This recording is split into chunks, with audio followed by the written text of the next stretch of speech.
NRI কোটায় মেডিকেলে ভর্তি দুর্নীতি মামলায় ফের তৎপর ইডি।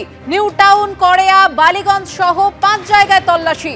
মিডলম্যানদের খোঁজে ইডির অভিযান, এমনটাই সূত্রের খবর। আমাদের দুই প্রতিনিধি রয়েছেন এই মুহূর্তে আমাদের সঙ্গে। নিউ টাউন থেকে রয়েছেন প্রকাশ সিনহা এবং কড়েয়া থেকে রয়েছেন সৌমিত্র রায়। আমি শুরুতেই চলে যাব প্রকাশের কাছে। প্রকাশ, P4 insulated water tanks, kitchen and bath fittings, বিশুদ্ধ জল, সুস্থ জীবন, P4 আজীবন।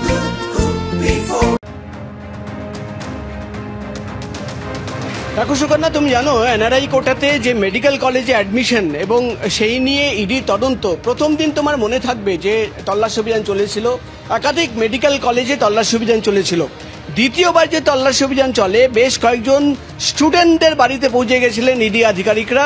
এবং আজকে যে তল্লাশি অভিযান চলছে, ইডি সূত্রের খবর যে যাদের ইনভলভমেন্ট ছিল, অর্থাৎ এনআরআই কোটাতে টাকা নিয়ে মেডিকেল কলেজে এমবিবিএসে যে ভর্তি করার প্রক্রিয়া হয়েছিল, সেখানে একটা বড় স্ক্যাম বলে মনে করছেন ইডি আধিকারিকরা। কোটি কোটি টাকার লেনদেন হয়েছে এবং সেখানে যাদের ইনভলভমেন্ট ছিল, যারা মিডলম্যান হিসেবে কাজ করেছে, তাদের একাধিক ঠিকানায় পৌঁছে গেছেন আজকে ইডি আধিকারিকরা। আমরা নিউ টাউনের সি ব্লকে রয়েছি। এই গেট বন্ধ, তুমি দেখতে পাচ্ছ সামনে দুদিকেই কিন্তু কেন্দ্রীয় বাহিনী জওয়ানরা দাঁড়িয়ে রয়েছেন।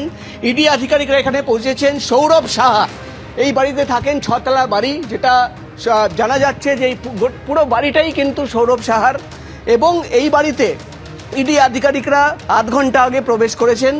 মূলত ইডি সূত্রের খবর যে একটি কোচিং সেন্টার খোলা হয়েছিল, এডুকেশন সেন্টার বলে একটা কোচিং সেন্টার, এবং সেই কোচিং সেন্টারের আড়ালেই কিন্তু দিনের পর দিন এনআরআই কোটাতে জাল নথি তৈরি করে অ্যাডমিশনের প্রসেস করা হতো।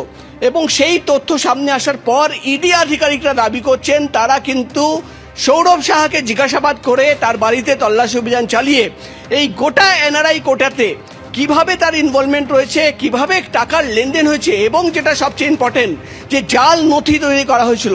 ইডি সূত্রের খবর, এনআরআই কোটাতে অ্যাডমিশন নেওয়ার জন্য একাধিক ডকুমেন্ট জমা দিতে হয় এবং এনআরআই কোটাতে সেই ডকুমেন্ট আমরা দেখতে পাচ্ছি একটা ব্যাগ, সেই ব্যাগ সম্ভবত ল্যাপটপ রয়েছে, সেটা নিয়ে কিন্তু ইডি অফিসাররা ইনস্ট্রাকশন দিয়েছেন, সেটা প্রবেশ করা হচ্ছে। সব মিলিয়ে কিন্তু মূলত কোটি কোটি টাকা যে লেনদেন হয়েছে, সেই টাকা কিভাবে হলো এবং কোথায় গেল সেই টাকা, তার খোঁজেই কিন্তু আজকে সকাল থেকে ইডি আধিকারিকরা একসঙ্গে ম্যারাথন তল্লাশি অভিযান শুরু করেছেন। একেবারে প্রকাশ, তুমি পরিস্থিতির দিকে নজর রাখো। আমি সৌমিত্রর কাছে চলে যাব। সৌমিত্র রয়েছে কড়েয়াতে, সেখানেও তল্লাশি অভিযান চলছে। সৌমিত্র, সুকন্যা, দেখো একই ইস্যুতে এই এনআরআই কোটাতে মেডিকেল অ্যাডমিশনের যে তদন্ত, সেই তদন্তে আজকে আমরা যেটা দেখলাম যে ইডি আধিকারিকরা, ইডির 6 জন আধিকারিক আজকে এই কড়েয়া থানার অন্তর্গত এই তারক দত্ত রোড, এই যে বাড়ির ছবি আমার ক্যামেরাপার্সন শুভঙ্কর লাহা দেখাচ্ছে, তুমি দেখো এই যে জরাজীর্ণ বাড়ি, এই বাড়িতে আজকে 6:40 নাগাদ ইডি আধিকারিকরা আসেন। এবং তার সঙ্গে সঙ্গে আমরা দেখতে পাচ্ছি যে এই যে বাড়িতে ঢোকার যে গেট, সেই গেটে কেন্দ্রীয় বাহিনীর জওয়ান রয়েছে এবং বাড়ির মধ্যেও প্রচুর কেন্দ্রীয় বাহিনীর জওয়ান পুরো বাড়িটা ঘিরে রেখেছে। অর্থাৎ এই যে এনআরআই কোটাতে যে অ্যাডমিশন, সেই অ্যাডমিশনের তদন্তে নেবে ইডি আধিকারিকরা। এখানে একটি কোনো রকম তদন্তের স্বার্থে ক্লু পেয়েছেন, তাতেই আজকের এই বাড়িতে আজকে ইডি আধিকারিকরা হানা দিয়েছে। যেটা পাড়া প্রতিবেশীরা, পড়শিরা যেটা জানাচ্ছেন যে এই বাড়িতে থাকেন মুনমুন বন্দ্যোপাধ্যায় এবং তার স্বামী দেবাশিস বন্দ্যোপাধ্যায়, দুজন এই বাড়িতে থাকেন। ইডি আধিকারিকরা আমরা যেটা দেখলাম যে 6 জনের টিম এই যে বাড়ি ছবি তুমি দেখতে পাচ্ছ, এই বাড়িতেই আজকে 6:40 নাগাদ হানা দেন।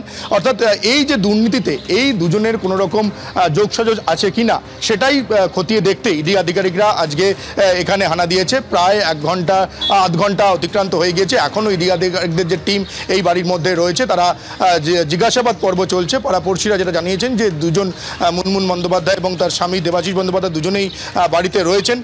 এই বাড়িতেই আজকে ইডি আধিকারিকরা এসছেন এবং গোটা বাড়ি আমরা দেখতে পাচ্ছি যে কেন্দ্রীয় জন তারা ঘিরে রেখেছে। অর্থাৎ এই যে তদন্ত দেখলাম সৌমিত্র, এই তল্লাশি অভিযান থেকে কি কি তথ্য উঠে আসে সেদিকে আমাদের নজর রয়েছে। ধন্যবাদ তোমায়, ধন্যবাদ প্রকাশ।